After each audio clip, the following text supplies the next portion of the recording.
Ride through the city, put a pistol on me, the size of a midget. Looking for a pussy named Pluto, real name Joseph Haywood. You know when I catch a witch, I'ma put this bitch in culo. Ride through the city, put a pistol on me, the size of a midget. Looking for a pussy named Pluto, real name Joseph Haywood. You know when I catch a witch, I'ma put this bitch in culo. Ride through the city, put a pistol on me, the size of a midget.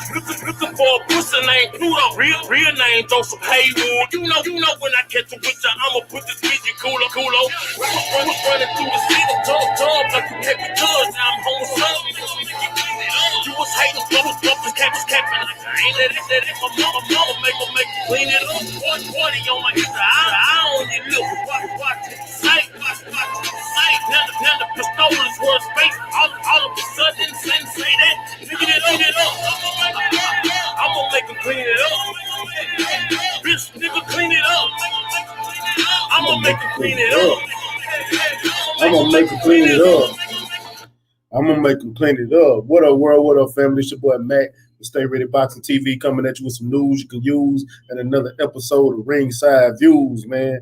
Y'all know what we talking. It's fight week, baby. It's fight week. So why not come back with another RingSide Views after doing that hell of an interview yesterday with the future champ and Isaiah Hart. You know what I'm saying? Bruce Fleroy out of New Jersey, man. Yesterday's interview was interesting, man. I appreciate all y'all coming through, fucking with me, all y'all, you know what I'm saying, asking the questions, everybody in that super chat that came through and showed the kids some love, man. I think he's going to have a bright future in this sport. You know what I'm saying? But tonight we're going to talk about this Jamal Charlo versus Jason Rosario. Let's talk the fight. Let's break it down. Let's make our predictions because believe me, I'm looking at everybody in the chat. I'm looking at our predictions tonight, baby. You know what I'm saying? It's gonna be one hell of a fight. So man, let me go ahead and get to everybody in this chat. What's up, OG Eric from St. Louis? Shout out to you for coming through. What's up with it, DB? I see you, South Central in the building. Country Boys Kitchen on deck. Not tonight, champ. That was yesterday. What's up with it, Loud Dog, Lawrence Williams, the Brothers UK? Appreciate you coming through. Omega Red, I see you, champ. Mr. Sheldon, man, appreciate you coming through. Roderick Thomas, man, appreciate y'all coming through like y'all always do, man. But man, and just so y'all know, the lines are open so y'all can call the show. You know what I'm saying? People on Facebook, y'all can call the show. The phone lines are open. So, man, but let's get to it, man. It's also an open floor. Y'all got any questions for me? Man, ask if y'all want my opinion or anything. Just ask away, man. Ask away, man. But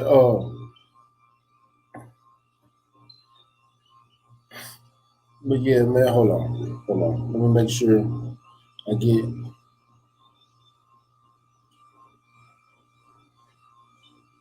make sure brothers got it.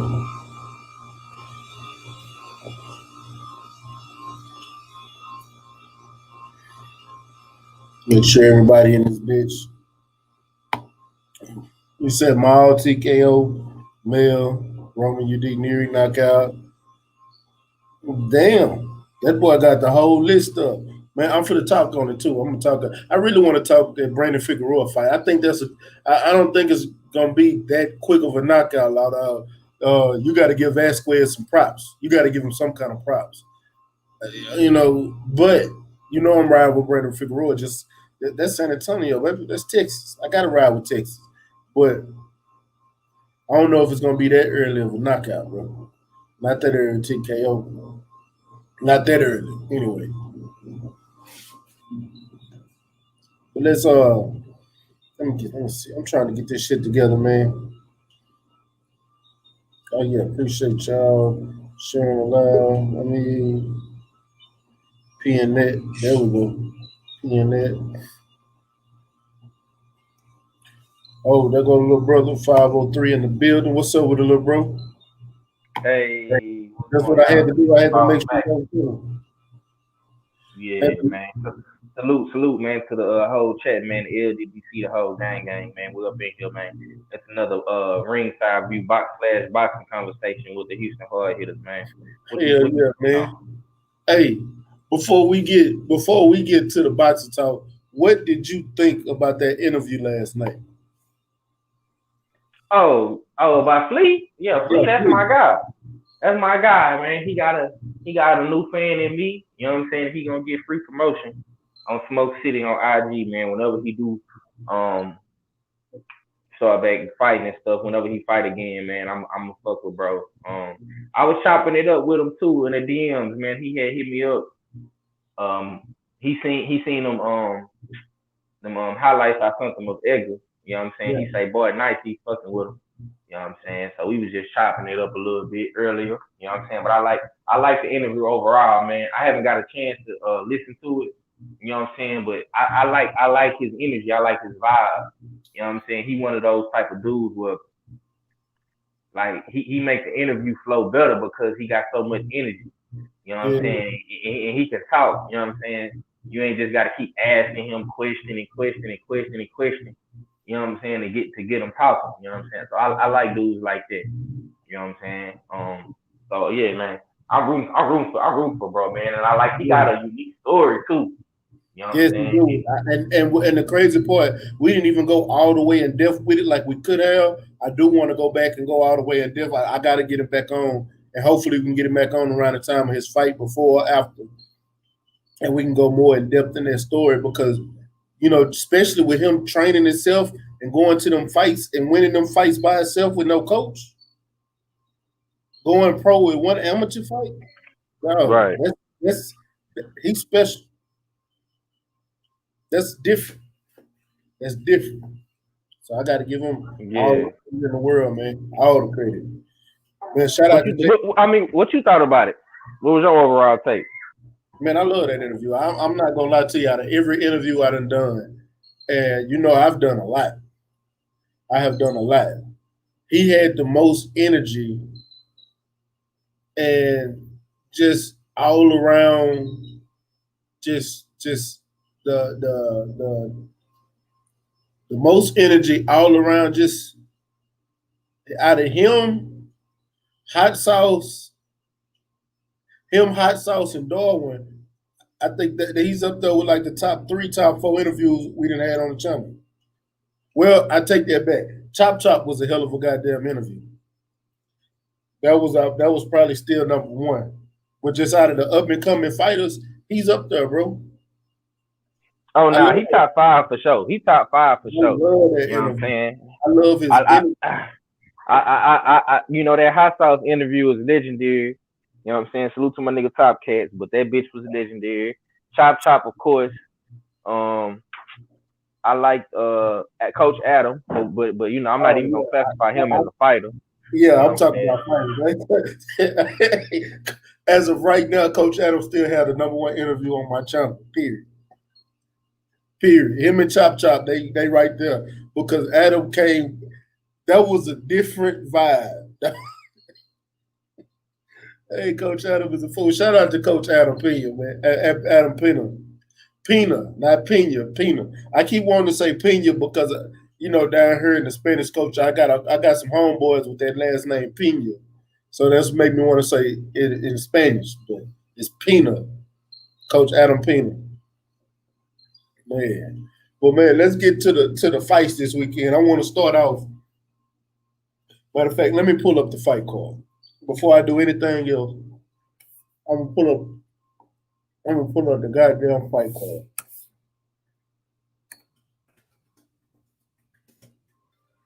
So, down.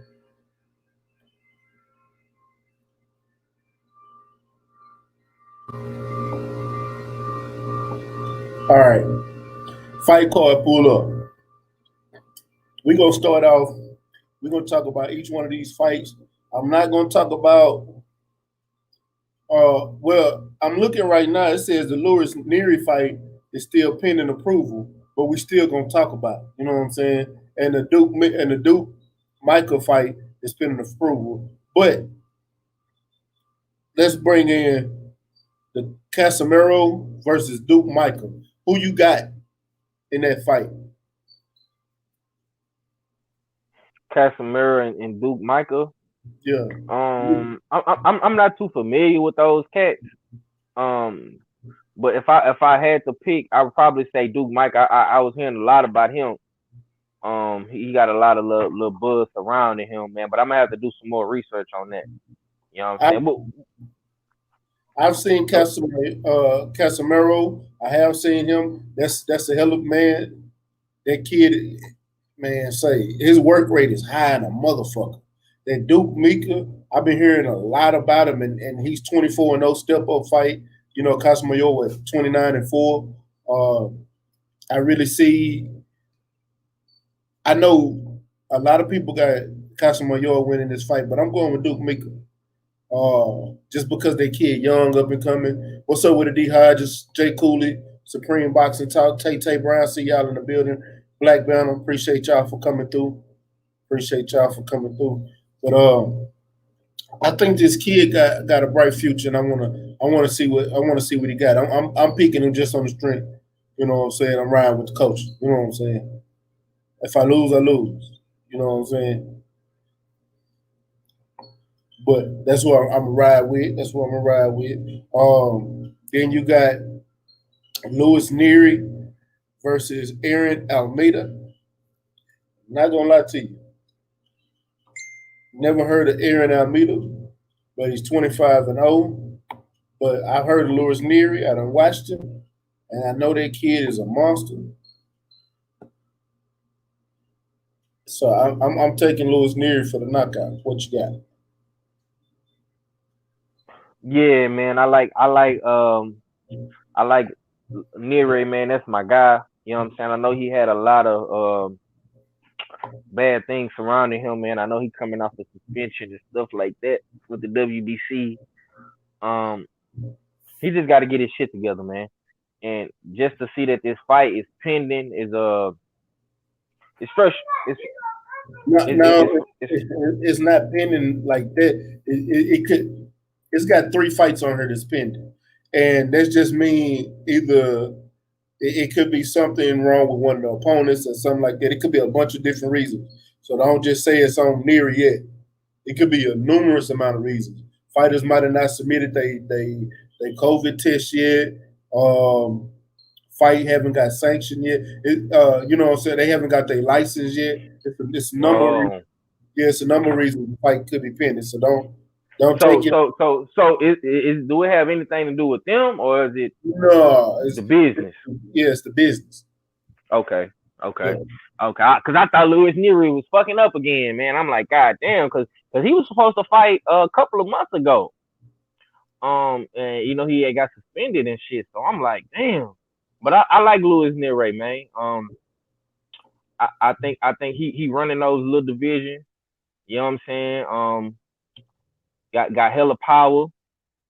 I don't know too much about his opponent. You know what I'm saying? So I'm rolling with Neary, man, by knockout, by stoppage, man. Okay. And yeah, man, I'm looking up this Duke Michael kid right now on the ground. You know what I'm saying? He's 24-0, 19 knockouts. You know what I'm saying? He trained by Andre Rozier. Got a good trainer. He a part of that snack program. So we gonna see, man. We gonna see, man. I like I say, man, I want to see this kid win. You know what I'm saying? He a brother. He black. You know what I'm saying? So I'm riding with him. And yeah, hopefully he get this win, man. Right. You know what I'm saying? That's what I'm looking forward to, man. I'm gonna be paying attention to all these little fights, man. I'm gonna watch all these fights, man. I'm gonna watch Neary. I'm gonna watch Micah and Casemiro. You know what I'm saying?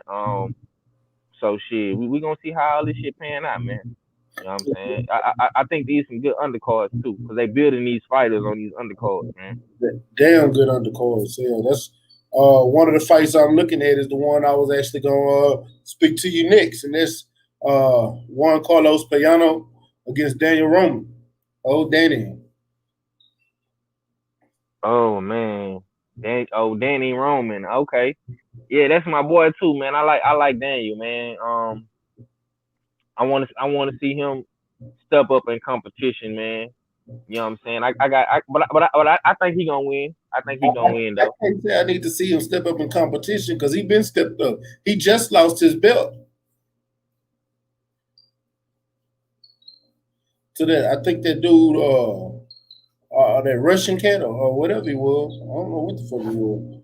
But yeah, he just lost his title, man. That dude been out there fighting.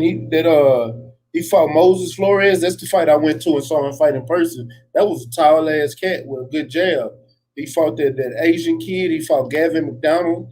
Or what's that other kid that damn, what's that kid name? Hey, Lawrence, I know you're in the building. Who am I trying to think of? Fuck, I can't think of that kid name. But Danny a fool. I got Danny but for the win in this fight.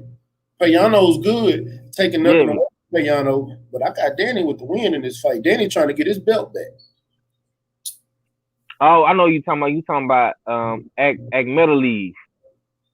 That's who he lost the belt to. No. I'm talking about the fight before that. He fought that I can't even think of that kid's name, man. I'll think about it in a minute.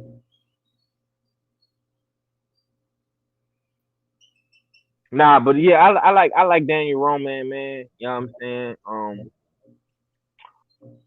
Like I say, man, I want to see him keep rising up in competition. You know what I'm saying? Get his belts back.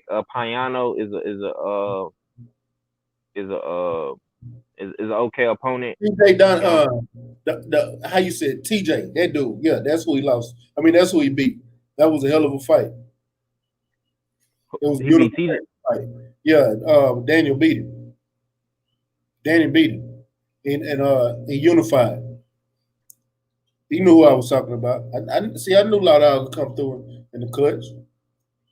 What's up with it? Hey, Weapons? I see you in the building. Appreciate you coming through. The big homie in the building, D. Hodges. Man, thank y'all for coming through, man. But yeah, Daniel Roman is a beast, man. I like that kid. I like that kid. That kid's something serious, man. Little young, small kid. But now we're getting back into the thick of things. This is where we get to some live discussion. You know what I'm saying? You got Damian Vasquez, against Brandon Figueroa. And I see a lot of people not giving Damian Vasquez, his props. Dude, the kid young, he's up and coming. You know what I'm saying? He went 1-1. He's lost once. He lost by decision. He also had a draw. But I think he gonna lose. But I don't know if he get knocked out. Right, man. Yeah, Brandon Figueroa, man. You know that's Texas. You know what I'm saying? He might he might don't get the knockout, bro, but he definitely gonna win. Yeah, You know what definitely. I'm saying? I definitely got him winning this fight, man.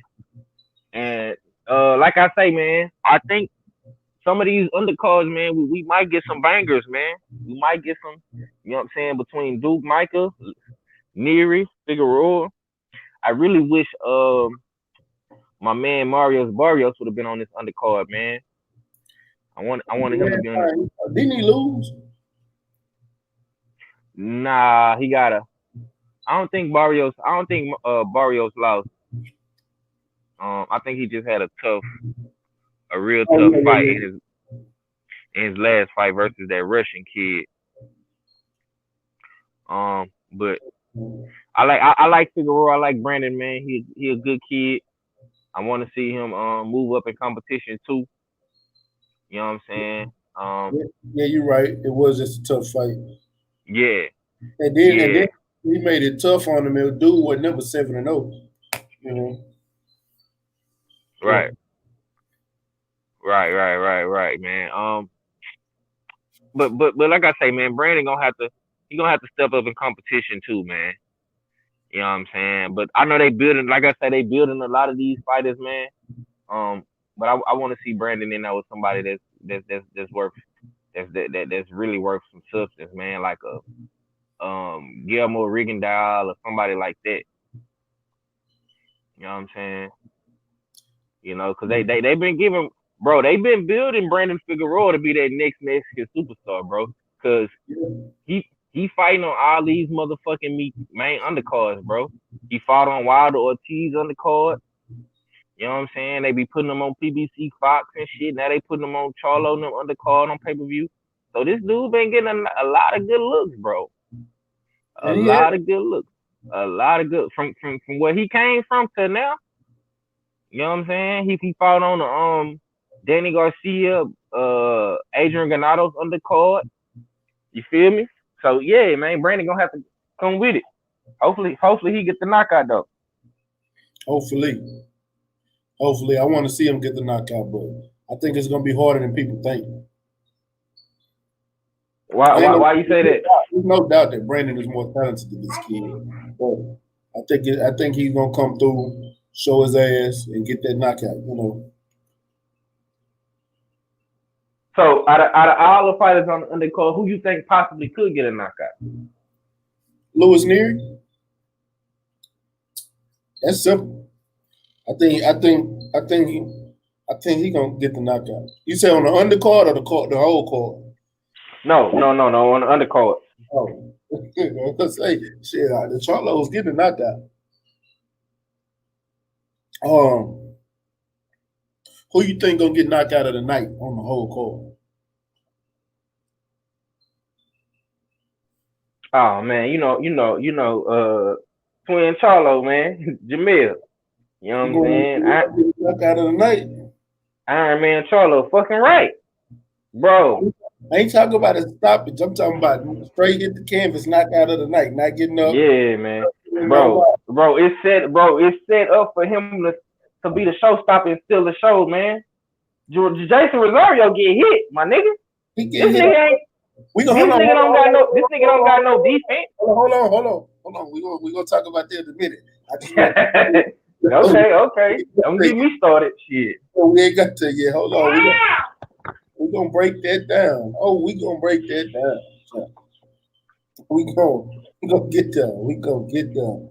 Matter of fact, since we are already getting up, let's talk Jamal Charlo versus Cinco. Let's break it down. I want to see from what you heard, from what you see in training, how do you think this fight goes? Why? And what are some things that both of these fighters have to do to try to pull out a win in this fight? All right.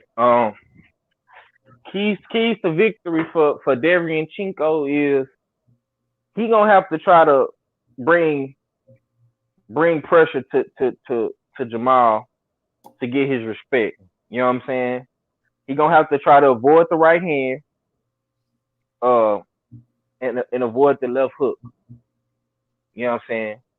He gonna get jabbed regardless. He can't avoid that unless he just slip. But if he constantly slipping and dipping, you know, that leaves room for the uppercut, and we know Miles can land that uppercut perfect.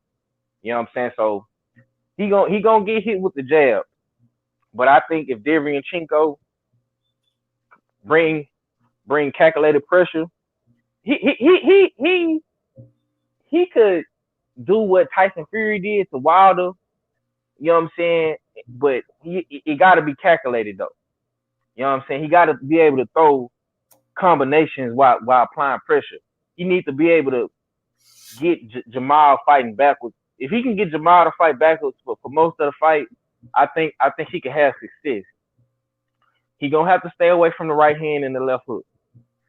If Jamal hit him with that right hand left hook, you know what I'm saying, it's gonna be a problem for him. I think if he go to the body a little bit and wear down Miles, you know what I'm saying, because we all know that Charlo's a well conditioned, so he can go 12 rounds easy, but he need to slow Charlo down, apply pressure, and not let Miles dictate the fight. And that's a lot to ask for from Derevynchenko.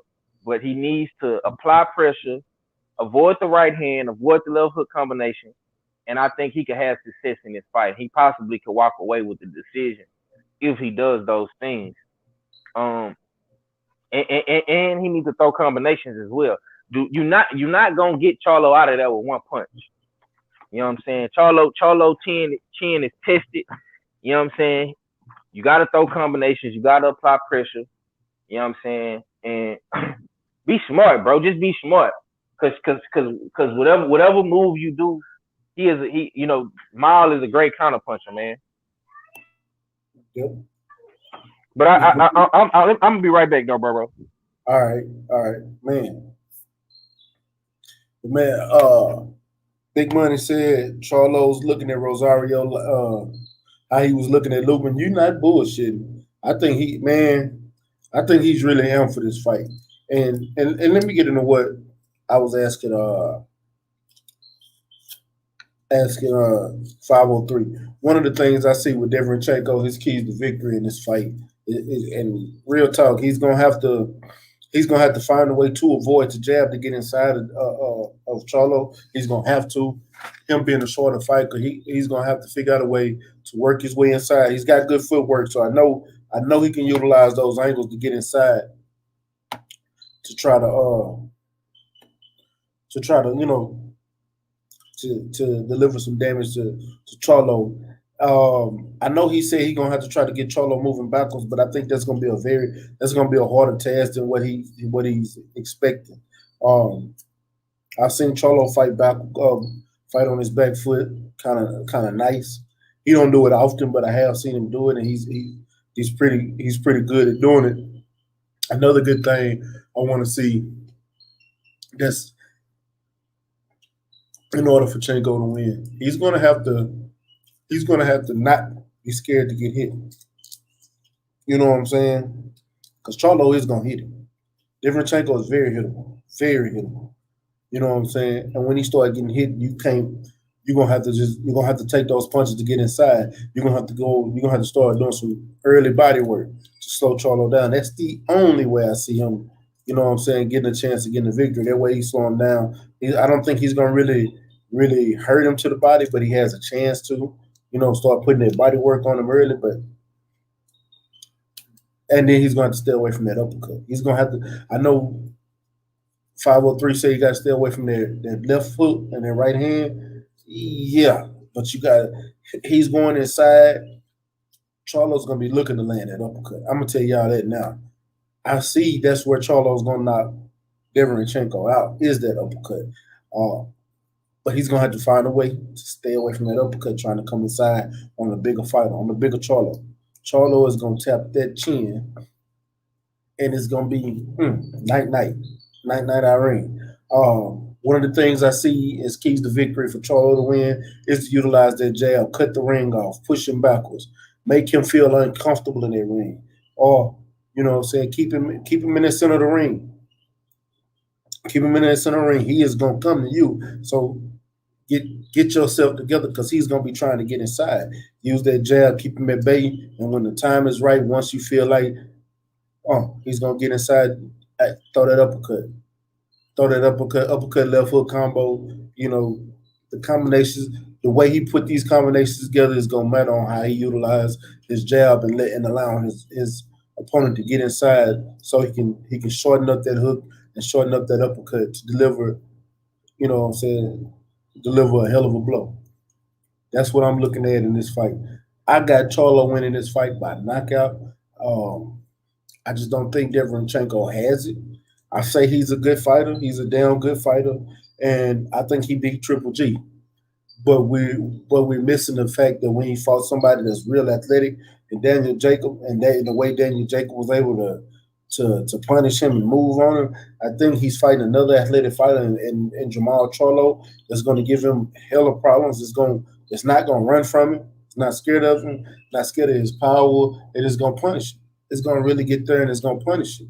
And I think that punishment is going to take a toll on him about 6th, 7th round, and I think he's going to go down probably by the 8th. I think he's going to go down by maybe 7th, 8th round. But I want to ask you this.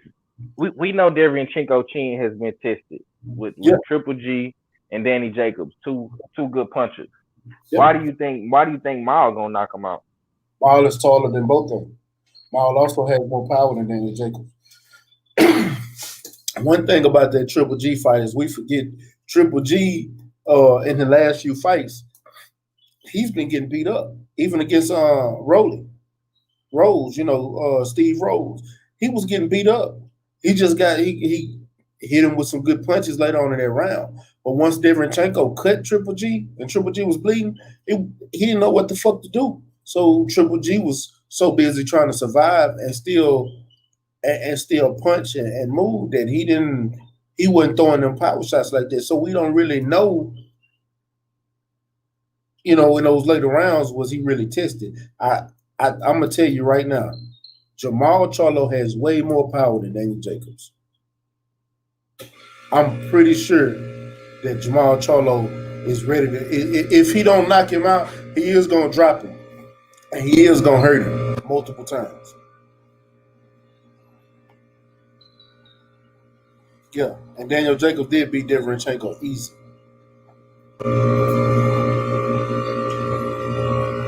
So that's why I'm looking at that.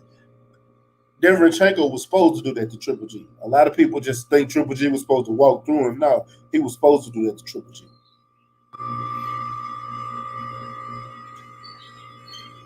So how do you think? What do you think the keys to victory for Maul is, and what do you take as the final for that fight?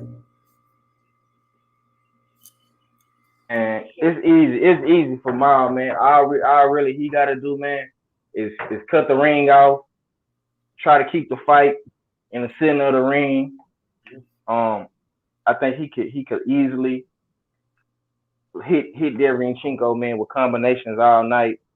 I think that right hand left hook combination is going definitely be one of the key factors in that punch. Now, I don't know what right hand he gonna throw. Is he gonna throw the straight or the uppercut, or maybe even a hook?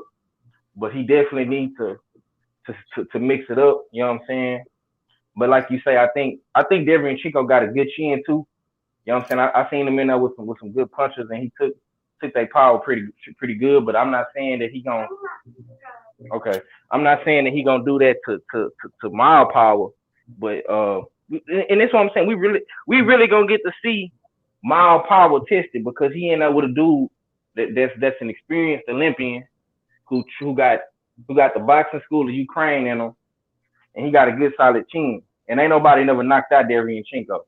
So we really gonna see if Big Charlo hold up to that Big Charlo power. Well, we don't know if he got knocked out in the amateurs, but he only got a short amount of fights, so I can't say that he's not capable of getting knocked out, because he got moved. He got on the fast track in boxing because of his amateur background, and I hate that. He should have started earlier. One thing I'm gonna say is that one thing about Charlo that I like is his punch placement. His punch placement is precise than a motherfucker. You know what I'm saying? And I think that's something that we got to look at. You know what I'm saying? He puts those punches, like he's real tactical when it comes to him fighting. And I think that's what's going to really dictate, you know what I'm saying, how he knocks out Derevynchenko. You know? Right. Man, listen, man. Like I said, bro, I think Big Charlo is gonna have to live up to the Big Charlo hype in this one. Yeah, he's gonna have to. The notion, because you gotta understand something, man. Mel has been knocking motherfuckers out. You know what I'm saying? Not saying that Mao haven't been doing it. I think the only knockout he didn't get at middleweight was against Brandon Adams. You know what I'm saying? But and Matt Corral. And Corral too, yeah, you saw right. Corral for Adams. I thought Corral was supposed to go though. But you got to think about this too. Since Mel has been with Derek James, he has been knocking motherfuckers out. Yeah, you know except Austin Trout.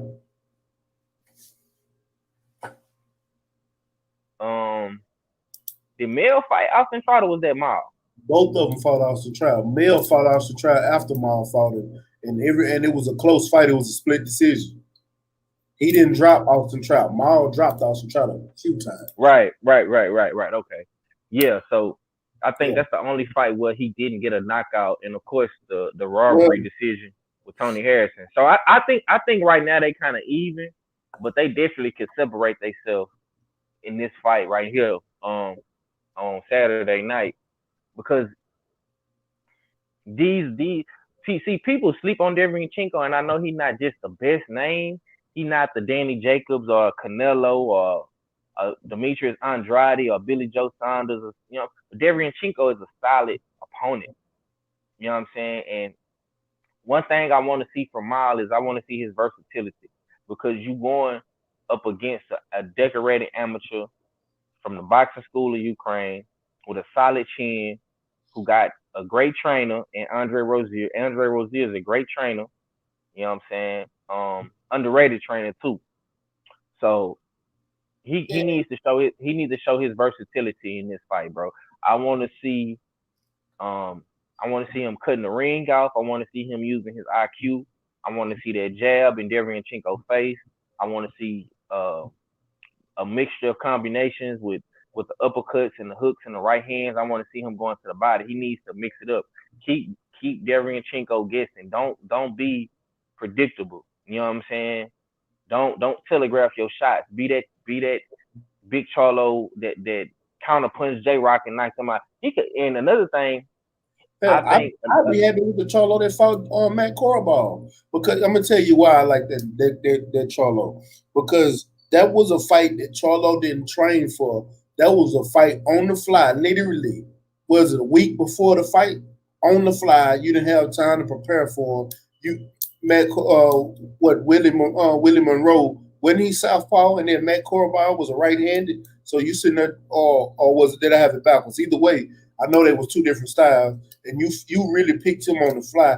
You picked somebody tough, and you went in there and took that under adversity, and you went in there and actually showed your skill, and was catching some bombs. Yeah, and doing that under amount of pressure. Yes. A lot of pressure because of what just had happened to Mills. Exactly. So, like I say, man, this fight is gonna be fun, man. You know what I'm saying? I just want Miles to, like I say, mix it up, be versatile, be a counter puncher, be aggressive, cut the ring off, jab. You know what I'm saying? Go to the body. This dude is gonna try to apply pressure early and often, so he gonna come out with a full tank of gas. You know what I'm saying? So if he going to the body and knocking some of that gas out of his tank, I think that'll help him. You know what I'm saying? It'll help him in the long run, because Derevynchenko is a tough motherfucker, man. That's a tough Ukraine dude. So Korobov was a good fight for Charlo. I think that Korobov fight gonna kind of help him with this one. So, like I say, man, I think the keys to victory, man, is just if the biggest key to me for this one, bro, is gonna be Miles timing him. If Miles can time him like how he timed J-Rock, he could easily knock Korobov out with a perfect place shot. Because like Korobov said in that article that I was talking about yesterday, he gonna bring pressure. So if you can time him and time his punches with that pressure, you know what I'm saying, you could easily come with a perfect counter shot and knock him out. You know what I'm saying? So I'm gonna be looking for the timing. I'm gonna be looking for the punch placement and the accuracy. And if he keeps this fight in the center of the ring, he gonna be able to hit Derevynchenko all night, bro. You know what I'm saying? Don't get it. Fight. Miles needs to fight his fight and not fight Derevynchenko fight. Agreed. You know what I'm saying? Agree. But I think that's the game plan. Because one thing I know about Ronnie is not going to allow Charlo to go in there and fight Derevynchenko's game plan. Ronnie got a full game plan, and all you got to do is go in there and execute it. As long as you execute his game plan, Ronnie's fine. And I haven't seen Miles go outside of that game plan yet. You know what I'm saying? Right. But one thing, I got to go to Big Money one time. He said Brandon Adams played it safe. No, Brandon Adams didn't play it safe. Brandon Adams went in that fight to win that fight. Brandon Adams went in there with a lot of pressure and everybody already thinking he was going to lose. He had his head on, he went in there to try to win that fight. That's why it was so exciting in those later rounds. Because once Mal broke his hand, and Brandon wasn't scared of his power because he couldn't deliver that power like he wanted to. I think Brandon Adams was trying to get in Mal's ass. He was trying, but Mal was that jab of Mal kept him at bay. And that's why I'm saying I don't think Derevynchenko gonna be able to do nothing with Mal because that jab is man say that jab is something serious. Right. And that's what I'm saying. You saying for Derevynchenko to avoid the jab, but I don't think he's gonna be able to avoid that motherfucker, bro. He's not gonna be able to avoid it, but he's gonna have to find a way to get around that jab, get underneath that jab to get inside. If he cannot get inside a Mal and he's just landing a few shots here and there, he is gonna get beat up badly. We might see Derevynchenko in the later parts of that fight just fighting to survive and not get knocked out. That's how I really feel about how this fight might play out. Because once he started taking them shots, it ain't gonna be much he can do. You know what I'm saying? I know he's gonna be trying to bring it to Mal early, and I'm gonna be looking for that. I'm gonna be looking to see what Mal gonna do once you see somebody coming up with that pressure. You know what I'm saying? Mm-hmm. That's what I'm gonna be looking for too, my man. It's Derevynchenko then he really didn't stuck his hand in some shit. Because you shouldn't have, when I seen that article, I was like, why the fuck is he saying this? Because you talking about you gonna apply pressure. Now people gonna be looking for you to come forward against Charlo, man. You shouldn't have did that. I gotta see it. And that's not a Rozier type of fight. But Rozier even said that's what he planned on doing. He said it in the little press conference little thing or whatever. I want to see. I gotta see it. Are they gonna have a press conference tomorrow? Yeah. What time? Because I'm damn sure gonna be looking for it. I'm about to check it out. I'm about to go get on my laptop. I'm on my phone right now. I just had to put my baby in the bed, but I'm about to get on my laptop and check, bro. But man, he I just don't see that. That's never been Derevynchenko's style. But I'm gonna watch some film on him tonight, man. Because I was watching a lot of. I done watched a few of his fights, bro. I done seen him apply pressure. I done seen him apply pressure on matter of fact, because before he fought Daniel Jacobs, I was looking at Derevynchenko. I went back and watched a lot of his old fights because I was gonna see what can he do to beat Daniel Jacobs. I really didn't see shit because he was fighting a bunch of people that we don't really know about. You know what I'm saying? But he was applying pressure because he was walking him down. He was cutting the ring off. He's slow. That's another thing. Derevynchenko is slow. He's not fast, so I don't see him being quick enough to get inside of Charlo without catching some hits. He don't move fast enough. Now timing beats speed, but what is his timing gonna do with somebody that's fast and got great timing? Right. Charlo has timing, and he's faster than Derevynchenko. That's gonna be something, man. And what's like X said, my nigga, this nigga Mal got the motherfucking batting cage, and he got the red gloves on, fucking hitting fucking baseballs and shit. Timing, that's straight timing. You know what I'm saying? That's like I say, man. That's what it's gonna come down to, bro. Because if he can time you, man. Like I know they say about Danny Garcia timing people, but the difference between Danny and Mal don't punch with his eyes closed. You know what I'm saying? For real. For real. That no look shit don't work. It ain't gonna always work. That's why I don't think that no look shit gonna work against Earl Spence. So I'm looking at that and I'm like, man, if Miles time this dude, bro, and he get the feeling of my man in them first couple of rounds, and his pressure don't affect him, he gonna have a problem. Yeah. You know what I'm saying? Because even though Tyson Fury cheated with the gloves and shit, that pressure affected Wilder in those beginning rounds because Wilder was never used to Tyson Fury doing that.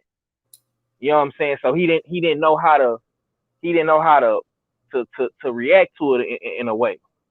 You know what But I'm you saying? also got to look at that same fight, bro. You're looking at Tyson Fury being also a taller fighter applying pressure. See, Right. that's a major difference. Right. Derevynchenko. Right. Hold on. Matter of fact, let me pull up the tail of the tape. Fuck it. I gotta pull this shit up. Yeah, go ahead, man. Go ahead. I'm gonna pull. That's my thing. Like, So you're looking at. Oh no, that's. Hold on. Where that bitch at? Okay, there we go. So you're looking at Jamal Charlo, 6 foot with a 73.5 inch reach, right? And you're looking at it's 6 foot. That nigga taller than that. You're looking at Sergey Derevynchenko, 5'9", with a 67-inch reach. That's 4 inches, and that's also was 3 inches, and that's also 5 inches of reach difference. No, 6 inches of reach difference. 73.5, 67.5, and 6 inches of reach difference. That's 6 inches, nigga. That's my hand. You know what I'm saying? I ain't got no small ass hand. My hand big as fuck. You know what I'm saying? That's a big difference. That's about 6 inches from the front of my fist back to the behind my wrist. That's about 6 inches. You know what I'm saying? So you looking at that? Oh, can you hear me? My phone went dead, bro. Okay. Yeah, I can hear you loud and clear. But that's 6 inches. That's 6 foot versus 5'9" and 73.5 versus 67.5. What's up, Stormy B? What's up, KO? You know what I'm saying? That's and then you're looking at from the front of my fist from back here to the behind my wrist. That's 6 inches, bro. That's 6 inches. How you gonna get inside of that with somebody who's good at gauging the distance like that and great timing, who's faster than you, and you get inside, you gonna catch a. Yeah, I'm not saying Jamal not gonna get hit. Of course he gonna get hit. It's boxing. If he don't get hit, that's gonna be a bigger problem for Derevynchenko. But I'm looking at the punishment Derevynchenko gonna take just to get inside of Maul, and that's gonna be a big issue, especially if he try to apply pressure. You applying pressure to somebody see, and then when you was talking about Deontay Wilder and Tyson Fury, look at it like this: Wilder is not a pressure fighter. Wilder sets his shots up, but he sits back. He'll counter you before he do apply pressure. Maul applies pressure. So if you applying pressure to somebody who apply pressure, ain't you kind of feeding right into his game plan?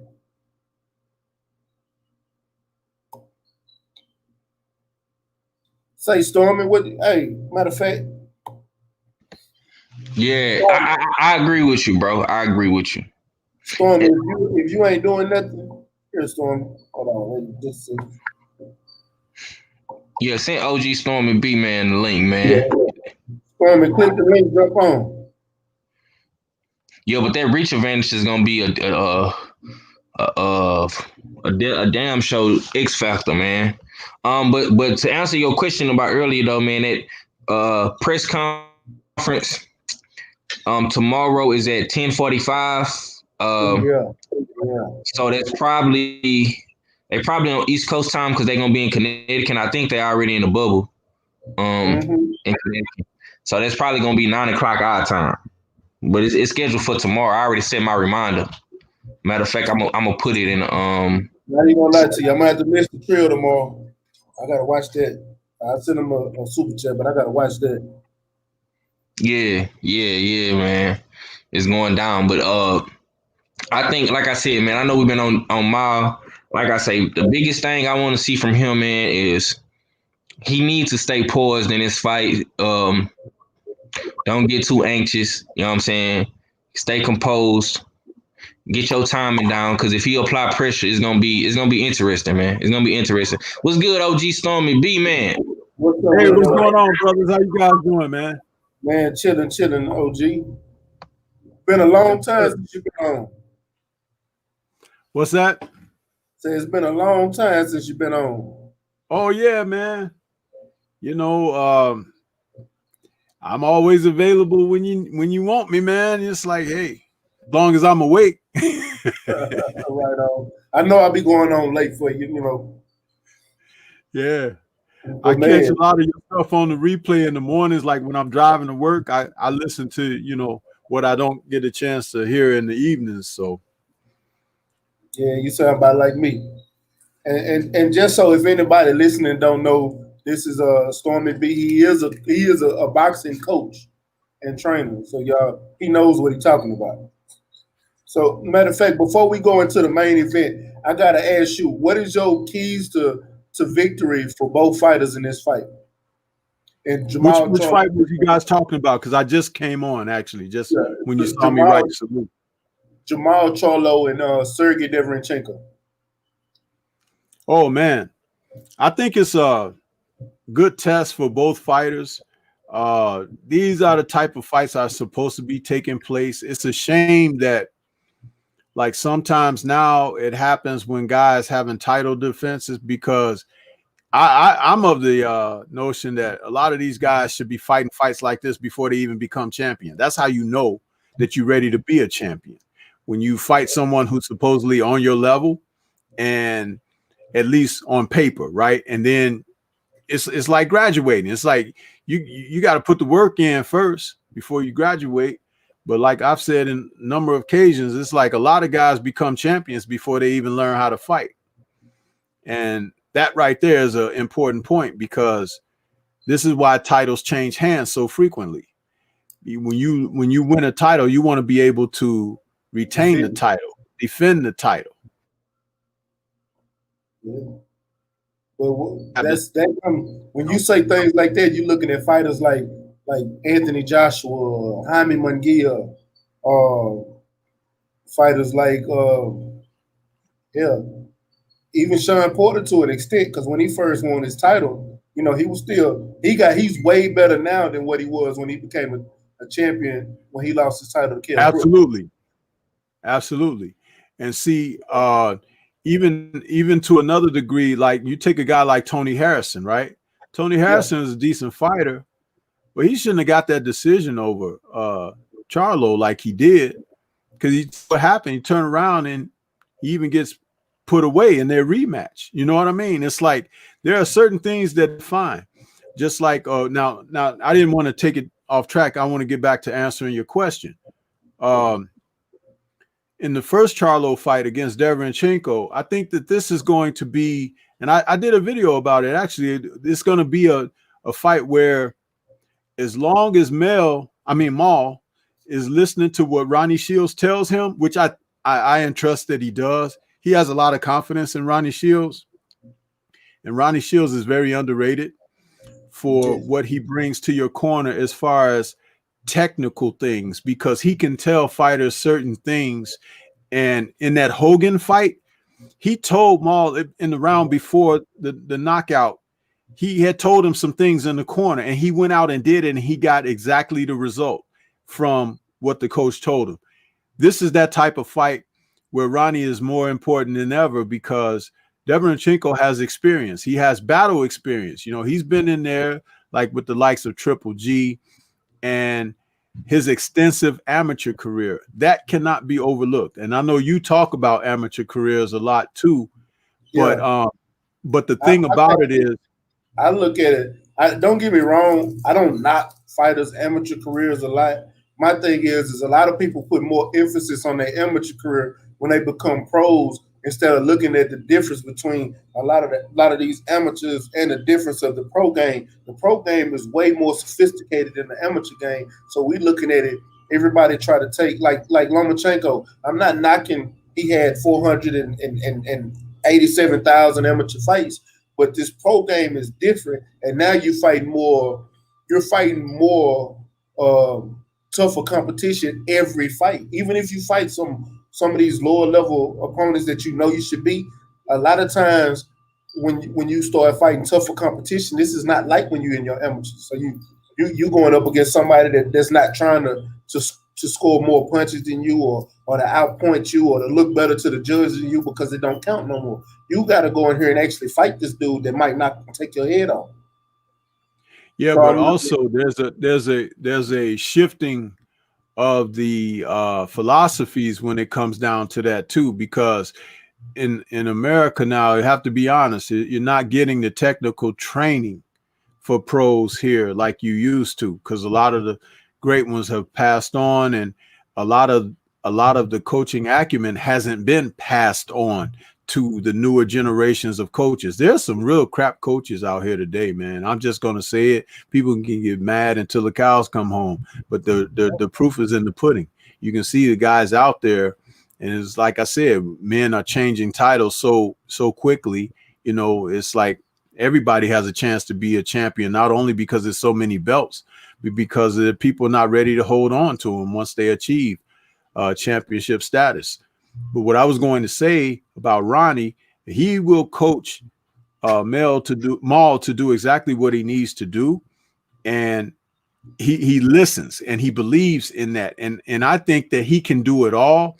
It's just going to be a case of how it comes about in this fight, because I was very high on him well over a year ago when I made a special video about him and everything, and I said, this kid is very good, but he's also the type of guy that he kind of reminds me of Evander Holyfield when Evander was like, you know, new at the heavyweight division, and people kept dismissing him, right? He's too little, he's this and that. Not that Maul is little at the weight, but being dismissive of what's there, because I believe he's the type of fighter that the better the challenger, the more he's capable of rising to the challenge. That's the kind of fighter I think he is. So in this fight against Derevynchenko, I think that he's going to show how good he is. He might even get tested in something, might get hit with something, or he might have to do something, come from behind or whatever. I don't know what it will be, but I think he's a blue chipper. He's capable of doing it. Now, the thing about Mel, his fight is interesting because Banana's a strong guy. Hold on, we ain't got to that one yet, Coach. We ain't got to that one. Hold on. Slow your roll, OG. Okay, well, let me take it back a little bit. One more against with Maul. Yeah. The thing that I like about him, he has the ability to be better and better. It's just that he hasn't had the people out there to show it. There are some people who get anointed stuff before they actually achieve it. But I think it's working in the opposite effect for him, because people don't, it's like those who know boxing or whatever can see there's something there, but they want to see him fight certain people so he can reveal it. I think it's there anyway. It's just a matter of who's going to be in there with him. That's what I think about him. Yeah. And you're right. Okay. Okay. I want to ask OG Stormy B man this, because I know he a trainer and stuff. I'm gonna be right back. Okay. OG Stormy B man, I got a question for you. What, in your personal opinion, but with this fight, Maul and Derevynchenko, how do you think Maul should approach this fight, being that Derevynchenko isn't the best name? He isn't the Canelo or Danny Jacobs or Demetrius Andrade. How do you think he should approach this fight, man? Because a lot of people thinking that he overlooking Derevynchenko. Well, I think the way he should approach the fight is this.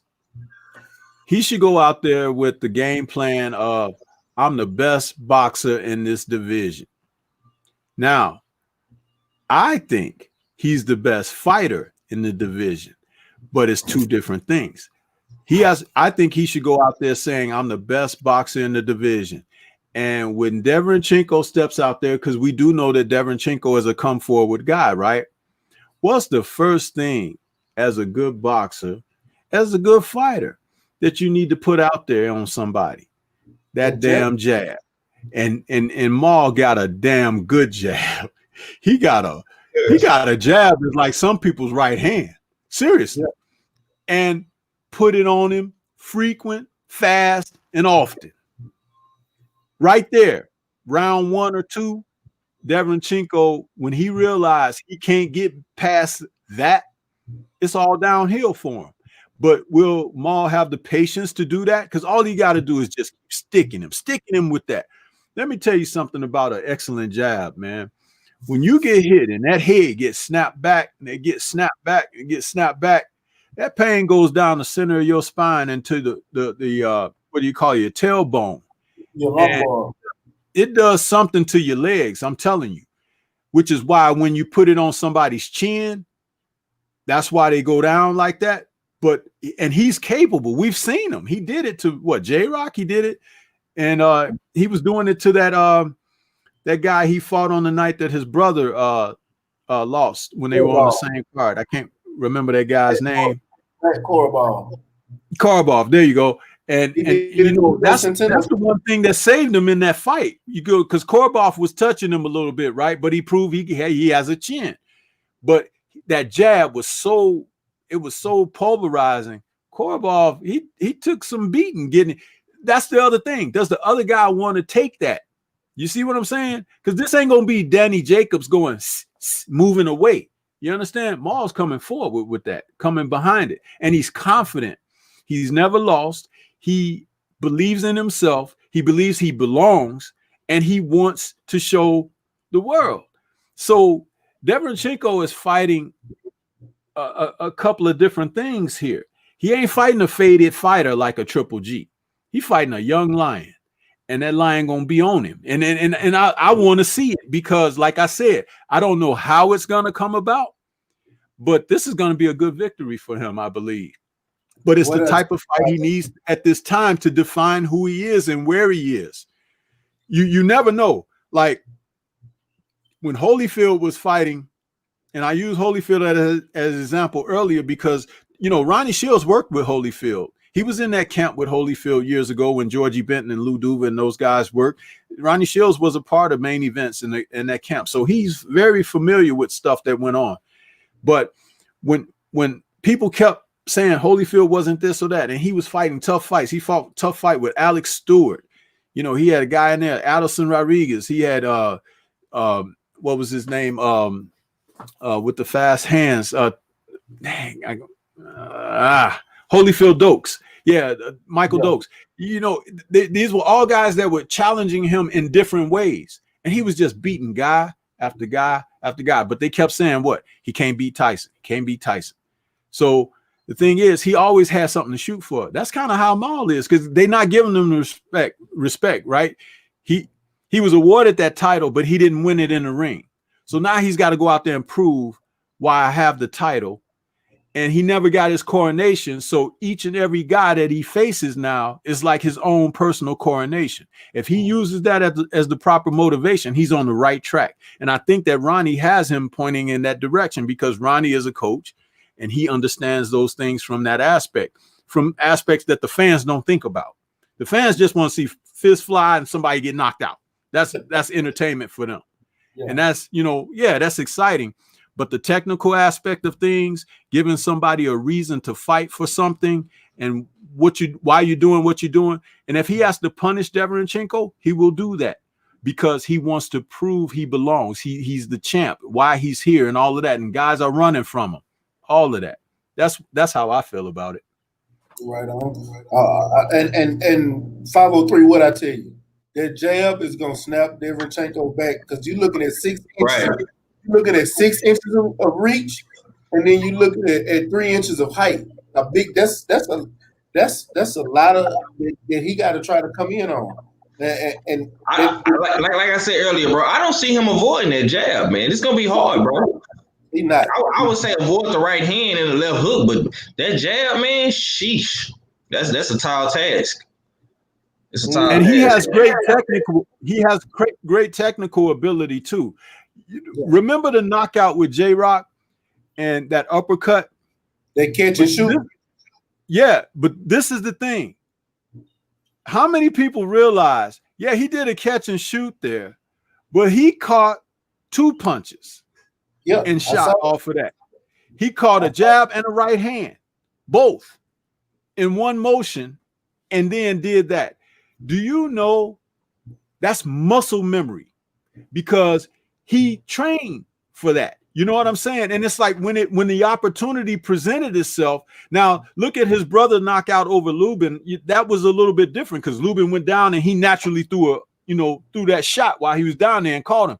But no, the shot against J-Rock, the shot against J-Rock was he saw the punch, he put his glove up, then he blocked the second one and come right up under there. That's muscle memory. You've been taught something in the gym and you know how to do it, when to do it under fire. He reacted just like taking a breath.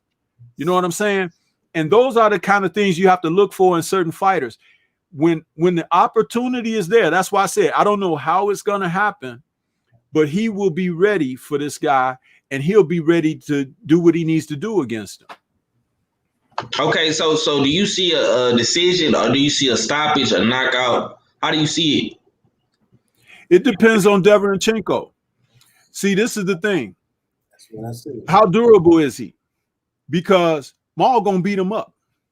So he'll either get knocked out, beat up real bad, or retire in the corner or something, or the ref might have to jump in and stop it or save him or something. Because, like I said, Maul he's very technically sound, and he will beat on him until he don't have to beat on him no more.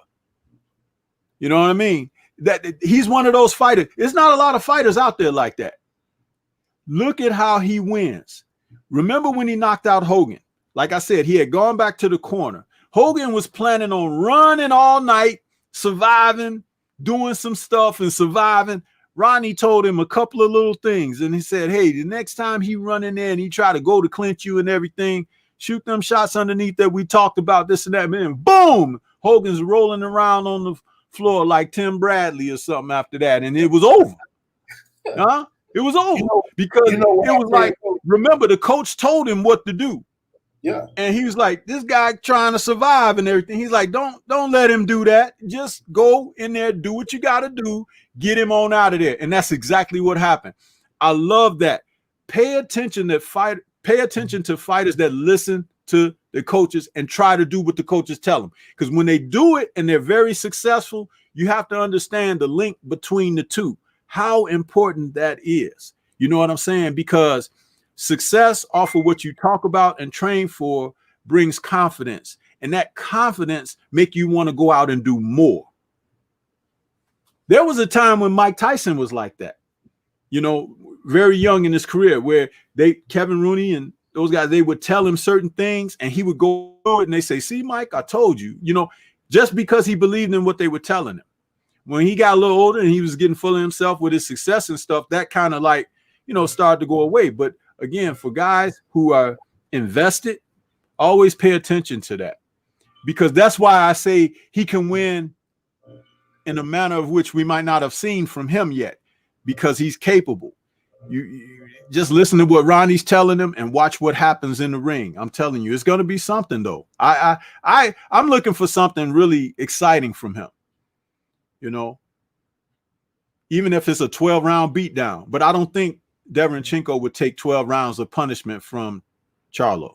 I don't think so. Something I said, Coach, I call it, I said with the punishment that he's going to take, I said it's going to start taking a toll on, especially that jab in about the 6th or 7th round. And I say he's either going to get knocked out about the 8th round, or he's going to be playing to survive the rest of the fight. That's what I see coming from Derevynchenko. See, and that's what we don't know. We don't know how. It's okay to be tough because you need some kind of toughness in this sport. But tough guys, as Mike Tyson once said, get hurt in this sport. You know what I mean? It's like tough guys get hurt, man. You got to be smart in there. And there comes a time when a guy makes a choice of whether he's trying to be tough or he's going to be smart. If he's smart, he's going to try to stay safe. Catch me if you can. I'm the gingerbread man kind of thing, right? Or he gonna check out on the stool or something like that. But that catch me if you can thing ain't gonna work, because Ronnie gonna tell Maul what to do about that. See, that's that coaching. It's like he gonna tell him, like, if he try to run, because remember, he gonna come to fight. Then when he find out what this young lion has, he gonna be like, oh, and then he might try to move away and stuff like that. And it's like that's when they're gonna have to turn the tables on him, and that's when Ronnie gonna tell him what to do to catch up to him and get him up out of there. See, right. They'll be prepared for whatever Derevynchenko brings, but it's going to be up to Derevynchenko. Will he take a whooping or a beating, or will he come to try to compete and survive or whatever? So, you know, no life rafts in the ring. You can't survive in there if the guy knows how to chop you down. Thanks. So let's go ahead and move to the next one. I'm gonna ask y'all a simple question, you know, just for the Jason Rosario fight and the Mile fight. You know, I know a lot of people look at this fight a little differently because I've heard everybody talk about different ways this fight can go. And Male needs to worry about Rosario this, Rosario needs to worry about this. What are y'all keys to victory for Rosario and Male? And 503, I want you to go first.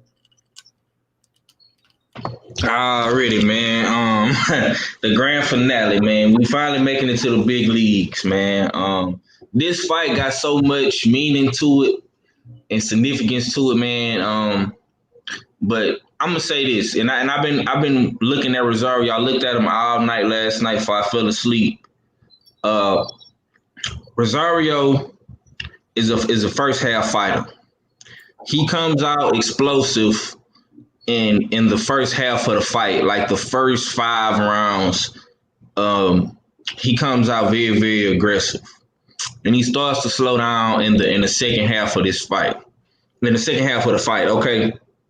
When he fought, because I went back and I watched 2 fights last night. I watched the Gallimore fight and I watched the J-Rock fight.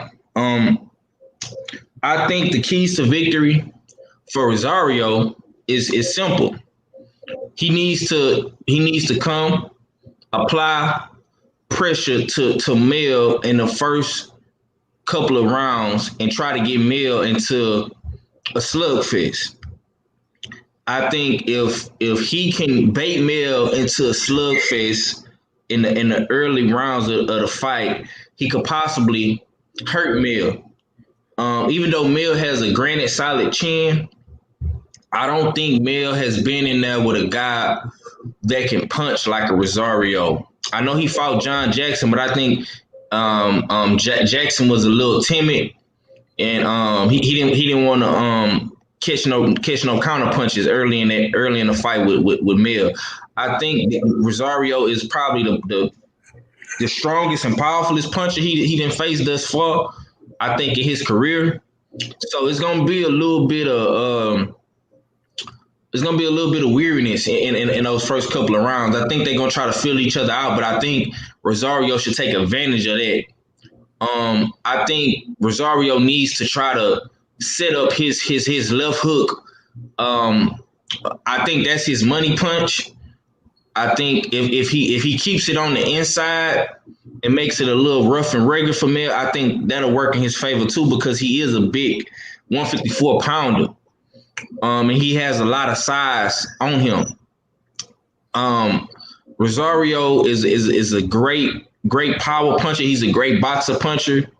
Coming from the Dominican Republic, he's a big, powerful, strong guy, man. So I think he needs to try to slug it out with Mel in those first couple of rounds. But if Mel can take him to deep waters, attack the body, move around the ring, use a little, and that's the thing. See, I don't know what type of Mel I'm gonna get in this fight. I don't know if we're gonna get a little bit of movement. I don't know if he's gonna try to sit on the ring and exchange with him. And I think if Rosario can get him to exchange and they can kind of go like a little slugfest tick for tack thing, I think that works better for Rosario, because even in the Nathan Gallimore fight, he was hurt. He hurt Nathan Gallimore in those first couple of rounds. You know what I'm saying? With those looping shots. He loves throwing those looping shots. He loves throwing that looping right hand and that left hook. So if he can catch Mel early and often with that punch, he could possibly hurt Mel or possibly even stop him because, like I say, this kid has dynamite in both his hands. But I think the keys to victory for Mel is smart boxing in the early beginning of this fight. I think he needs to use his footwork, use a little bit of that boxing that he did in the beginning of his career. I know since he got with Derek, he's been more of a puncher, sitting down on his punching in his combination. You know what I'm saying? But I think he needs to move around a little bit, use his jab, go to the body, use his footwork, and he needs to take this kid to deep waters and drown him. You're not gonna hurt Rosario in those first couple of rounds, trying to knock him out. You're not gonna do that. Now, if you catch him with a shot in the exchange, then you might can do it. But I think if he use his boxing IQ, his experience, he has more championship experience than Rosario. Let's just be clear. You know, he's been a champion way longer than Rosario. You know what I'm saying? He's fought better competition than Rosario. So the experience in the ring IQ is in his favor. And I think that's what he needs to use to get the win. But I think that Rosario is one of those type of guys where he's going to go out on his shield. He's not going to give up. You know what I'm saying? And I think that his stamina is going to come into key. I think stamina is going to come into key for both fighters. I think if Mel is well conditioned and stamina like he in a fight like he always is, I think that's gonna work in his favor because he has to take this kid to deep waters and drown him. Take all his energy away from him in the first half of that fight and use that to your advantage in the second half of that fight because we know Mel can catch that second win. I think the right hand left hook is going to be detrimental for him. He has to set up that right hand left hook. He has to jab, you know what I'm saying? And he has to go to the body, you know what I'm saying? And in the second half of that fight, he needs to cut the ring off and try to set up Rosario with that left hook because in that Nathan Gallimore fight, that was the punch that hurt him. It was the left hook. Gallimore threw that left hook in the exchange and it dropped him. And he was never the same once he got dropped. But I know he's grown since that. But I still think that with the experience in the ring IQ of Mel, he can hurt Rosario. He just have to be smart about it. Don't come out guns blazing like how J-Rock did it in the fight with him. And that's what J-Rock fucked up at. He came out guns blazing, trying to go toe-to-toe with this kid. He ended up getting cut because Rosario got that. Rosario got a stiff jab too. Now let's not get it fucked up. Rosario has a stiff jab. You know what I'm saying? But if Mel, if he can box a little bit and bang with him a little bit and mix it up in the beginning of that fight and take him to deep waters, he can easily get the late round stoppage, man. Because I don't think Rosario condition and stamina is on the level of Mel. You know what I'm saying? But he has to set it up. He has to set that left hook up. If he can get Rosario in exchange with that left hook, man, I know he gonna hurt Rosario because he done did it too many times, bro. He done hurt too many fighters with that left hook. Tony Harrison, John Jackson, you know what I'm saying? Charles Hadley, you know what I'm saying? He done hurt so many guys with that punch, man. But it has to be calculated. It has to be precise. Don't rush it. You know what I'm saying? Because Rosario is an explosive fighter in the first half of that fight. Don't rush it. You know what I'm saying? Let this fight go 9, 10, maybe even 11 rounds, man. You know what I'm saying? Get this kid tired and take him to deep waters and drown him, man. So I'm gonna take what you said because I'm gonna name two fighters that I think is stronger than Jason Rosario that Mel done fought. I think Vanis Martirosyan is stronger than Jason Rosario. And Mel beat him before Triple G did. You know what I'm saying? Let's not forget that he beat him before Edgerlandi Lara did. You know what I'm saying? I think Charles Hadley is stronger than Jason Rosario too. You know what I'm saying? You got to remember Charles Hadley had 20 knockouts when he faced Jermell Charlo. And everybody said this was going to be a big fight, Dallas versus Houston. And Jermell knocked him out going backwards. You know what I'm saying? So I don't think – see, the big question to me is not that has Mel faced anybody as strong as Jason Rosario? Has Jason Rosario fought anybody that's as strong as Mel? See, my thing is, like you said, Jason Rosario he's not a second half fighter. He gasses out. So when he fights somebody like a Jermell Charlo, you're looking at you're looking at somebody who champions themselves as far as his stamina goes.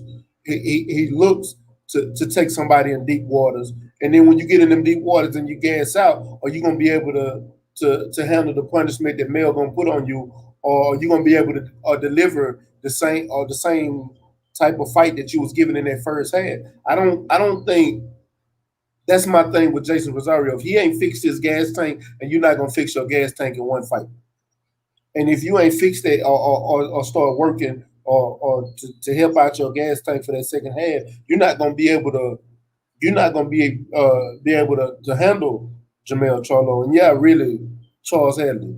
We're not gonna go off of that one fight that Charles Hadley lost against Mel Charlo. Nigga, Charles Hadley was going through knocking out boys. We're not gonna act like he wasn't going through knocking motherfuckers out. Y'all forget because y'all living that what have you done for me lately? Charles Hadley was knocking motherfuckers out before he met Mel Charlo. And it was the same thing. People thought Mel was gonna get knocked out by Charles Hadley too. It didn't happen. So I'm looking at this fight like what Mel has to do is Mel does have to stay away from that right hand of Jason Rosario, which is obvious. But Mal has to be tactical and Mal has to be tactical, keep that jab in his face, and try to tire him out early. That's what I think Mel, I said Mal, but that's what I think Mel has to do. Mel has to start going to that body, give him some body work early. Jason Rosario, on the other hand, if he plan on winning this fight, he's gonna have to win rounds early. He's gonna either have to try to finish early, but he's gonna have to try to win those early rounds. That way, when he get into deep water, you have a better chance of trying to sneaking and winning some of those close and later rounds and trying to take the fight that way. Because I don't think he's gonna win no decision, and I think he's gonna get knocked out. Me personally, but we haven't got there for yet. What about you, Coach? What's your thoughts on the keys to victory? Well, one of the things I like to look at is how a guy performs under pressure and everything. And I think there's a lot of tremendous pressure that Rosario faces in this fight because basically he's got 2 belts that he just recently won, right? And this is going to be a fight for it all, so to speak. And he ain't had a chance to get acclimated to that. How is the big event going to affect him? Let me tell you something. He's going to go in there, and no matter what condition he's in, a lot of that conditioning and energy is going to be burned up based on just the adrenaline of the magnitude of the fight for him. That's something that Mel has an advantage over. He's been a champion. He knows what this is about. He actually knows how to, regardless of people thinking him being an emotional guy and this and that, he knows how to channel that energy into a championship match because he's had defenses. And that, coupled with the fact that he's now reclaimed a title. So he has a little more of an edge there that Rosario has no idea. Plus, he knows that when he takes this away from Rosario, it makes him the man. Even when other guys had belts and they didn't want to fight and there was some kind of whatever came up and didn't allow this and that to take place. So now he's like, that hungry pit that's waiting to get at that raw piece of meat. You know what I'm saying? He's waiting for that. Mind you, I've put that out there and haven't even talked about the fighters yet as far as technical wise. There is nothing that Jason Rosario can do technically better than Mel. Nothing. He's strong. He's a young guy like he is, and but he is not as technically acute. And I think that's going to be to his detriment because in exchanges, Mel knows how to punch with a guy.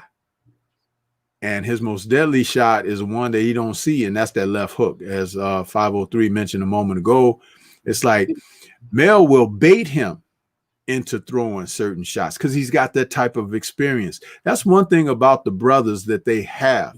they have a lot of experience. They fought. They've been outside of each other's fights, outside the ring, looking at it, what's going on. They're coaching each other. The thing is that he's going to outsmart Rosario in this, but it's going to look physical, but it's mental. That's the thing. When you're able to do it mentally, the physical looks easy. Okay, and that's what you remember seeing when he knocked out Lubin. Lubin was young, upcoming, fresh off the cuff, ready to challenge, so they thought. And as soon as they got in a situation and he let something loose on him, it was something that Lubin wasn't even ready for. You know what I'm saying? And it's like, when you think about that, some people say, well, that's a lucky shot. It's never lucky when the fighter intended to throw it. Never lucky when the fighter intended to throw it. So when he gets in there with Rosario, he knows he's strong and all of this and everything. But like Mike Tyson once again said, the strongest guy don't always win. The guy with the hardest punch don't always win. It's the guy who's smart. Tough guys get hurt in this business. I said that a moment ago. And what does Rosario have to do but to try to be tough? Once he gets hurt, he's going to try to prove he could take it, or he's going to get beaten up. The thing about it is he'll be strong early because he's strong, but also it's the biggest event of his life. What has he done prior to the J-Rock fight to give you an indication that he was going to be world champion? Pretty not much. You just know he was one of the tough guys in the division, right? There are guys that you could force. I remember the Jimani Clark fight. That was a fight me and we sat there and watched that fight together because we knew who Jimani Clark was. We never heard of Jason Rosario before that fight. And when he came in and beat Jimani Clark, it raised my awareness and started watching the kid. But it still wasn't enough to tell me he was going to be the world champion as fast as he became the world champion too. Yeah. And the only reason, if you ask me, to backtrack a little bit, the only reason that he became champion when he did is because J-Rock, who I had given credit for having boxing smarts against Jared Hurd, totally made me eat my words by being a dumb fighter against Rosario. He was as dumb as can be against Rosario. And I say that with the intent, hopefully he hears this and he can get mad all he wants, but prove me wrong. When you're in there and the guy is tough and strong, you get a cut and immediately you say, well, he done cut me, so I'm going to go and try to knock him out. You're going to go out here. You ain't never went out there and just overpower somebody like that. If anything, you've gone out there like that and got hurt yourself. So what he was supposed to do is go into a boxing mode. You know what I mean? But he did the opposite against somebody who was strong and fresh and got him. He just gave his belts up like that senselessly. He didn't fight smart at all. Well, that's not Mel Charlo. Mel Charlo is like, I belong here. Those are my belts on loan. And it's like the thing about it is there is nothing that Rosario can do to him because now he's already suffered a defeat. So he's not scared to fight for it. You understand? And he's not afraid to understand what it means to take the judges into your own hands. You see what I mean? And how bad does being a champion mean to Rosario when he didn't think prior to that he was supposed to even be there? There are fighters who feel that they are anointed even before they get there. Rosario never had any idea that somebody would, succumb and give up belts to him like J-Rock did. And I'll tell you something, life is funny. There are guys who are supposed to be there, and there are guys who win it because, like I said, the belts just change hands and whatever. I don't think that he has enough technical ability to deal with what Mel is going to do to him in the fight. And Mel can box too. Question: the thing is, it's not about boxing. It's about outsmarting him. Do you think Jason Rosario is one of those champions that's learning on the fly? What was that? Do you think Jason Rosario is one of those champions that's still learning on the fly? Know that he's still learning on the fly. He's won the belts. He hasn't to learn anything because he hasn't had, usually, guys, they win titles and then they have like, a couple title defenses or whatever against people to make them feel good. That I defended the title, it's like what it's like to fight as a champion and stuff. He's going right in there against a guy who's coming off of reclaiming a title because they robbed him possibly in the other fight. It wasn't like he got knocked out or something. It was a poor decision. So now he's going in there against that guy who feels like those belts belong to him anyway. Does he have enough to raise up to meet that? Possibly not. Did he lose all of his emotion when he became champion? He was in the ring crying and everything. Oh, I did it, whatever. Now you got to keep it. You see? And was he technically bred to keep it and retain it? I don't think so. So that doesn't mean he won't, but I'm just saying what the favor is highly for Mel in this instance, and I think that he will do it. I think that his victory could be more spectacular than his brother's, because I don't think people respect what he's capable of doing enough. He likes to hurt people. Yeah, he likes to hurt people. This is what he do. You know what I mean? And if you've seen punches that he landed on people, that fight against, what was that kid's name that he beat that was talking so much stuff to him? He knocked that guy out, that right hand. Man, he looked like he tried to take his chin off his body. And then when he got Harrison, when he finally would put hands on Harrison, it was no doubt about what was happening there. So again, fighters like that, I like that. When you fight with that edge, that means that he's always got something in the bag. You know what I mean? So Rosario can be strong. You know what I mean? He could be tough, but he's not the better fighter. He's not the better boxer. And I don't think he's also the smarter guy. The only way Mel loses this fight is if he has like some kind of letdown or something, which I don't really foresee that. Yeah, you're right. And I know 503 was happy when you said he gonna have the more. You think he's gonna get the more better? His knockouts gonna look a little better than his brothers tonight. Yeah, man. Yeah. I think I want to back up what you just said, because I think OG Stormy B-Man said that because of the styles. I think the styles in this fight with Rosario's come forward, Macho man type aura that he has, and the whole lions only keep running your mouth attitude that Mel has. I mean, this is a style clash. This is a clash of titans, and I think both of these guys want to make a statement. That's why I said earlier when you was like, who you think possibly could get the knockout of the night? I think it could be Jamel, bro, because he lives and dies for these type of moments, bro. Every time Mel was put in a situation where he felt like his back was against the wall, bro, he's always prevailed, and he's always been a showstopper. You know what I'm saying? And I think this is the perfect fight, man, stylistically, for him to get a spectacular knockout where he could close the show and put the whole 154-pound division on notice. Where, like, yeah, this is my motherfucking division. I'm the king of this division. I want to unify all the belts. I want to get all of the smoke. Because Rosario don't know how to. I'm not gonna say he don't know how to box, man, but he has this aura about him, bro, where he feel like he can just beat dudes up. Like he can outmatch dudes physically. You know what I'm saying? And like Stormy B-Man said, it's not always about being a tough guy. It's about being a smart guy.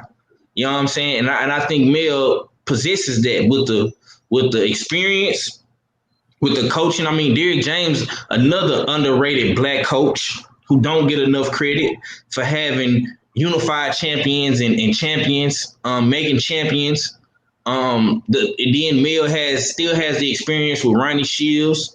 I mean, we got to take all that into consideration, man. This fight right here, man, is so important to 154 because you getting a unified champion with all three of the belts, and you only missing one belt. You know what I'm saying? With the winner of this fight. So it means so much more. You're not saying that Mal don't mean not saying that Mal fight with Derevynchenko don't mean nothing, because they do, but I think Mel and Rosario just has a little bit more sauce and substance on it. You know what I'm saying? So I want to see Mel tested in his fight, and I think Rosario is gonna be the guy to do it, because J Rock couldn't get the win that night. You know what I'm saying? He had a cut.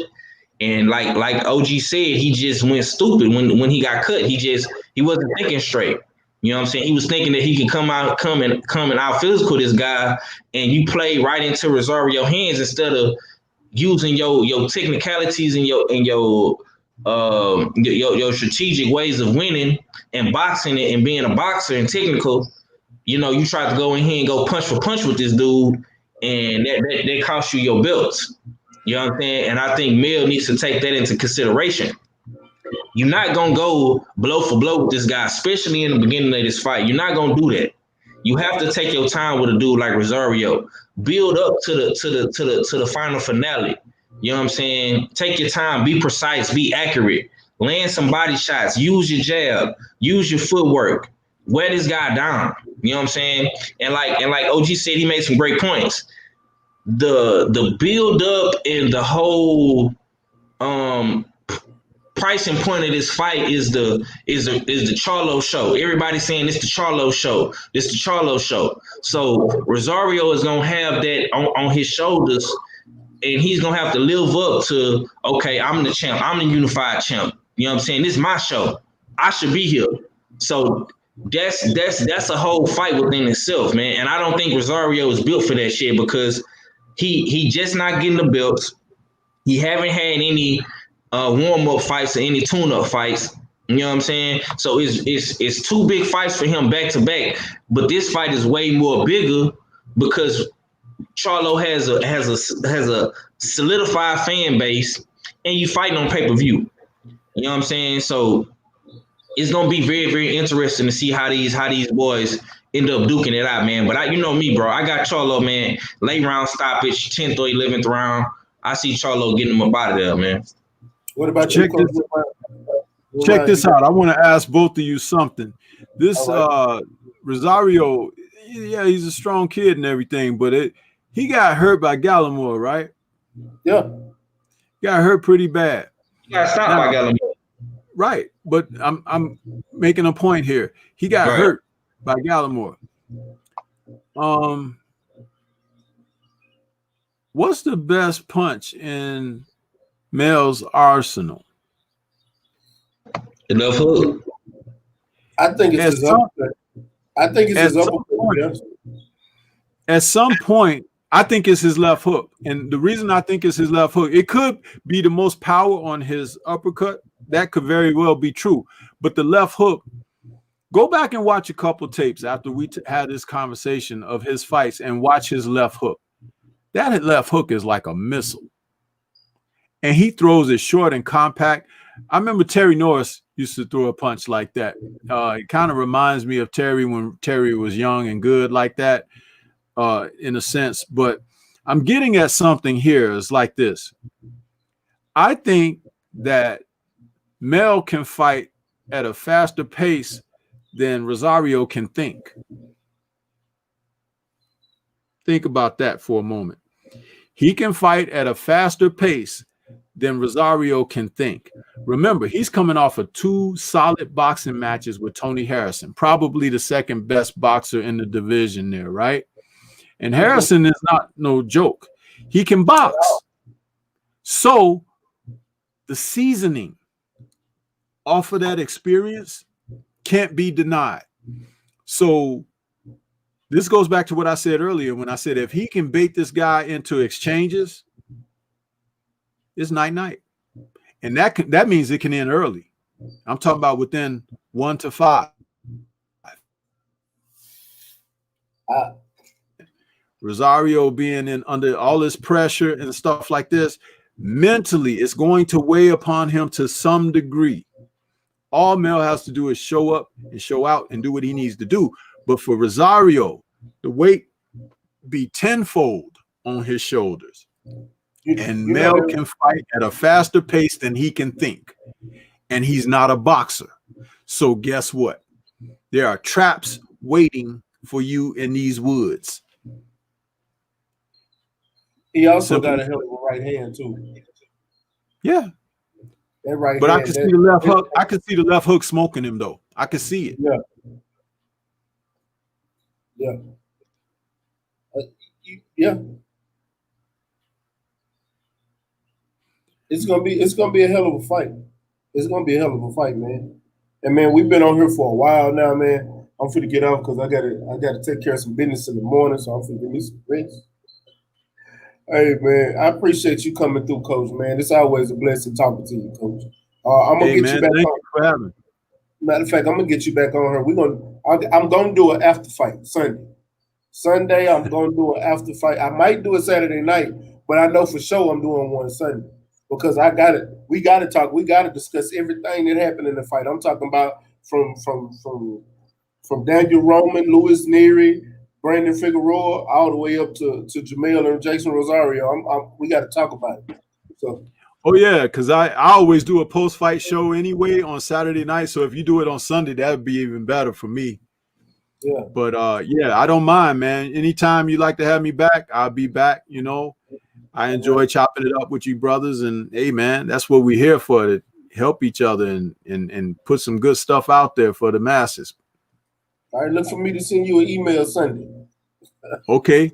Sounds good. If y'all ain't subscribed to Coach Stormy B Man, y'all in last place. Y'all go ahead. How many subs are you from 1,000, Coach? I'm at 760 something right now. 760 something. I need everybody that's not sub the Coach to go sub the Coach because we need to get him to that 1,000. Same thing for 503 Line. We need to get him over that 1,000. So if you're not subscribed to 503 Line, I need y'all to go subscribe to both of them. Man, go ahead and tell them how they can follow your coach and give me some last words. All right. I can be found on Stormy B Man. That's my channel handle, Stormy B Man. And got a lot of stuff going on over there. I'm dropping out content on the regular now, and that's what's happening. My final thoughts, man. Once again, thanks for having me on. Appreciate you.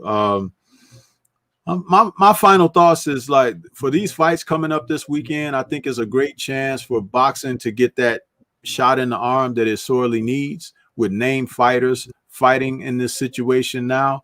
And we need some of the other named fighters to come on out of the doldrums and the woodwork and come on out here and give it whether it's crowds. Listen, we want to see the fights. That's what it is at the end of the day, man.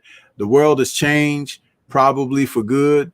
And we're living, everybody is living with different stresses and whatnot, and you have to kind of adjust. But the thing that we won't adjust is our love for the sport. And we have to show them this by even like an event like this coming Saturday, that we there to support it, and we want to see it, and we want the other guys to come on out and give us that good show that they can give to us. So that's what I have to say, man. Again, thanks again for having me. Everybody in the chat, salute to you, and I will return. Oh, man, appreciate it. 503, go ahead and close us out, champ. Already, man. Much love to the chat, man. Everybody that came through today, man. This is another ringside view, man, with the Houston Hard Hitters, man, featuring the OG Stormy B, man, coach and trainer. You know what I'm saying? Out there Midwest, man. We will be talking about this throughout the whole week, man. I know Smoke City gonna be lit tomorrow, but y'all be sure to smash the like button, share the video, man. Leave a comment down below. Let us know what y'all think about the live stream, man. Check out our interview yesterday with Fleroy Hart, Isaiah, straight out there East Coast, man. New Jersey, Philly, New York, man. Up and coming fighter. You know what I'm saying? I appreciate the OG for coming through and giving us that good wisdom, knowledge, man, understanding of what's going on, man, with these fights coming up this weekend. And just support the fights, man. Just watch the fights, man. Order the fights. Have your little fight party. You know what I'm saying? You know, invite some people over, not too many people. Have you a good time, man. We got some good fights coming on this weekend, man. The Charlo brothers, man. Straight out of Houston, man. We gonna show these boys love. Be sure to check out that press conference tomorrow as well.